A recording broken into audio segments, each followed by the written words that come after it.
More than 350 people gathered at Cripple Creek Memorial Day weekend for the 5th annual Colorado Springs Muzzleloader Shoot. But this event was much more than a marksman's competition. It was a venture into history. In fact, Daniel Boone and Davy Crockett would have felt right at home. We got involved in history starting with the black powder guns, and then experimenting and researching into the history of the period of the guns brought us to this period in history, 1800 to 1840. A primitive area was set aside for the hardier souls who came to rough it in the true tradition of their ancestors. Nothing dated past 1840 was allowed in this primitive area, so these folks spent the weekend dressed in buckskin suits, Indian finery, and other authentic clothing of the period. Fashionable headdresses designed from the pelt of an unsuspecting fox, coyote, or raccoon topped off the outfits. Why would you want an outfit like this? Well, it's kind of like the tradition a little bit, and going back in time and seeing how other people lived, and it's quite a bit of nostalgia involved with it. And to be honest with you, it's quite comfortable. The mountain people insisted that the teepees and lean-tos they spent the weekend in were also quite comfortable, and that feeling at home Indian style was a welcome change of pace from modern society. The Indian philosophy and the Indian way of life, personally, I think they have it all over ours. It's a purer, simpler, better way of life. I've often thought about trying it for a few months at a time and go that way, period. But I'm not that crazy. I enjoy the sport, but I enjoy my comfort, too. It was impossible to keep all modern comforts out of the primitive campsite, even for 3 days. Signs of the 20th century were everywhere. Conveniences their forefathers had never laid eyes on popped up around the area. After all, what self-respecting old-time mountain man would have dreamed of being caught coming out of a portable john? But the old-timers could have related to the spirit and camaraderie surrounding the event. People from all walks of life came to be part of the spectacle because they all had a few important characteristics in common, like a large capacity for booze, friendship, fellowship, got to be kind of a nut. The truth, the honesty, the sincerity of the people. The camaraderie that you have in this type of sport is something that you don't find very often anymore. The fellowship of the mountain people was reflected in their sport. The muzzle-loading contests were not as intense as most competitive events. No one seemed to care if they won or they lost. They were just caught up in the excitement of firing the black powder guns. Some of the guns were restored antiques, expensive but accurate pieces of history. Others were handcrafted replicas of the era's more popular models.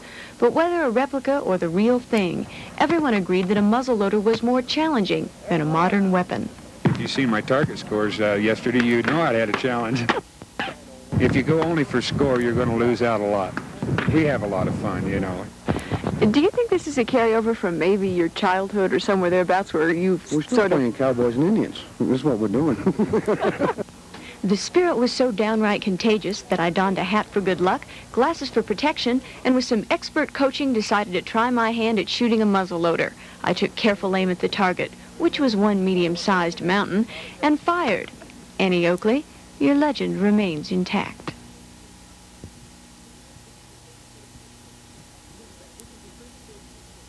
Bigfoot, this is the first big shoot of the year after winter. What do you look forward to when you come here? Mostly the fellowship, meeting everybody again after the winter. There's a few shoots during the winter, but nothing big and not often. And this is the first time that we get together and pass over old times and rehash the good times. Say what went down this past winter. And that's sort of in keeping with the tradition of the mountain men, isn't that basically what they do? The mountain men in the spring when they finished trapping, they had a rendezvous. They would get together and trade their furs for new goods and go back up in the mountains. But the summer rendezvous lasted a month, 2 months, however long they felt like partying. When they got partied out, they'd retrade for new supplies and go back up in the mountains and trap again. Is that what happens here, a lot of partying? Quite a bit of partying, yes, but a lot of good fellowship, too. There's the camaraderie that you have in this type of sport is something that you don't find very often anymore. What are the people like? Are they very friendly, all of them? Most all of them. You can walk into any area like this and just hello the teepee, and they'll invite you in. You sit down and you say, wow, you know, and ask any questions and they'll talk. Pass the jug. If you're there, at dinner time, you eat. I can tell you really love this period of history. What attracts you to it most? I think it's the basic principles of what this country was founded on. I don't know, how can I go into it? The truth, the honesty, the sincerity of the people. I've been left $1,000 worth of guns in my teepee for the last 3 days. I don't think about it because they won't disappear. They'll be there. Would you do that in your house without locking the door? No, not in the house you won't. But around here with buckskinners and these type of people, I don't worry about it.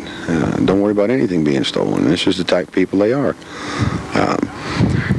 It recalls to me the early 50s when I was a little kid, when you first went camping. Camping was a whole different kind of people. You'd walk away from your camp area and leave everything out on the table and never worry about it. And as it became more popular, more and more things began to disappear and you can't do it. This is reverting back to that again. You have a primitive, this is what we call primitive camping, and these type of people, again, back to the basic honesty. Now, you come out here with teepees instead of campers. Why? Why the old ways? You got to go back into the Indian history in the Plains Indians. If it wasn't for them, the mountain men and the trappers would have died the first winters out here. And they learned to adopt the Indian ways and live. The Indians have the perfect way of surviving in this area, on the plains and in the mountains. And their teepee is about, you can't improve on it. There's no way. You can camp in the winter. We've camped 18 below zero. You keep your fire going and you walk around bare-chested or in your skivvies. It's as warm as toast. So the teepee itself is a sound structure. Put up and properly erected, they'll withstand hurricane forces. They have. It's been done. Do you feel like there's an element of hardship involved in this way of life, the cold and that type of thing, or do you kind of thrive on that too? That doesn't bother me. That doesn't really enter into that much. The knowledge of having the ability and the skills to survive. I'm teaching my 10-year-old son, my 9, and my daughters, my teenage daughters. We teach them. They can get lost out here. They know how to start a fire with flint and steel. They know how to survive. They know how to find shelter and make shelter. And I wouldn't worry about them if they got lost. This and getting along, knowing what you can eat, what you can't eat. We're trying to find out which plants and herbs are edible. We experiment with that. We thought we had some wild onions one day, and we found out it was young yucca plants. And they tasted all right, too, but it wasn't wild onions. But this type of thing, the edible roots, we went 3 weeks ago. We were out on the national grasslands north of Greeley, and shot a jackrabbit. Had jackrabbit stew.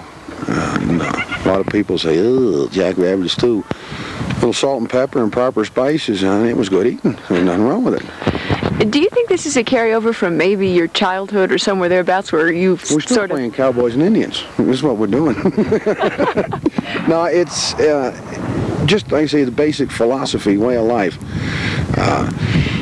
We got involved in history starting with the black powder guns, and then experimenting and researching into the history of the period of the guns brought us to this period in history, 1800 to 1840. And the mountain man, the fur trapper coming out this way, his association with the Indians, and then you get into the Indian philosophy and the Indian way of life. And personally, I think they have it all over ours, really. They have their society, the whole philosophy is, I could go hours into it to explain it to you, but it's a purer, simpler, better way of life. Do you think now we're a little too mechanized and modernized and too pressurized? Yeah, too plastic, as they say. And so you get away from it on the weekends by doing this? More often if we could. I've often thought about trying it for a few months at a time and go that way, period. But I'm not that crazy. I enjoy the sport, but I enjoy my comfort too. What would you say the characteristics of a mountain man are? A large capacity for booze, friendship, fellowship. Got to be kind of a nut, but you ask me a question I have to think about. Good sport, I'd say. Oh yeah, definitely. Take a lot of kidding, a lot of ribbing. This earring I wear is giving me a lot of fits with a lot of people. But, yeah, you tend to ignore it because they don't realize what it is. And it's kind of a baptismal. once you're into this and really get into the buckskinning from the heart, you feel it. It's, I say, it's a way of life. And it started back with the mountain men when they survived their first winter and came back to the next rendezvous. It was a baptismal of survival, and usually they were given a mountain man name, or Indian name at the time. That's where I got mine, Bigfoot. And it's presented to you by some of the biggest guys in the world. You wouldn't argue with them and say no, but you see these guys wearing them. They're not effeminate or anything else. They're just a hell of a bunch of people that really feel sincere about what we're doing. Thanks. Thanks a lot. Can you take one shot, or is it?